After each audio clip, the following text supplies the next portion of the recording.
Hello everyone! So for today's video, I'm so happy and I'm so blessed na kumita na naman po yung ating pag-affiliate marketing sa pamamagitan lang po ng sipag at tiyaga.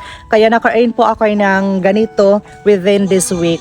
And legit po talaga guys yung pag-affiliate marketing here. 1, 2, 3, 4, 5. So asahan po natin na kapag may sipag at tiyaga, for sure na may nilaga po talaga guys. Kaya sa lahat po ng mga breadwinner out there, sa lahat po ng mga kumakayod dyan, saludo po talaga ako sa inyo kasi hindi po kayo sumusuko para sa pamilya nyo. And natatawa lang po ako sa nag-comment sa lately na post ko guys. Ang sabi po kasi dito ni Kuya, puro ka paawa sa mga tao, kaya mo naman magtrabaho, wag mo gamitin yung social media para kaawaan ka.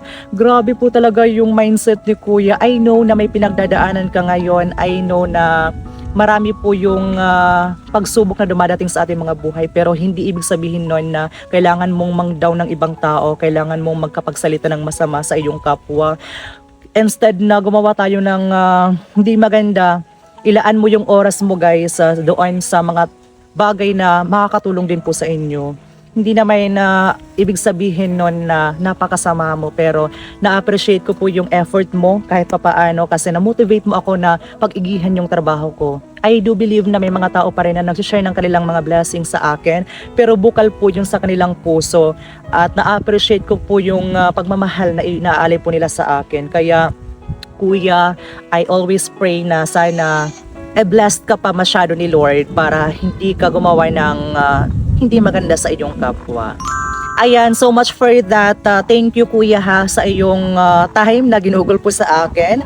Nasaktan ako pero hindi ako nagpapa-apekto. Kaya ngayon, deserve ko po itong blessings na ito kasi pinaghirapan ko ito at pinagpuyatan. Kaya ilalaan ko po ito sa napakagandang pamamaraan at para ito sa aking buong pamilya. Kaya samahan nyo ko today para ibigay yung mga pangunahing pangailangan po namin. Let's go!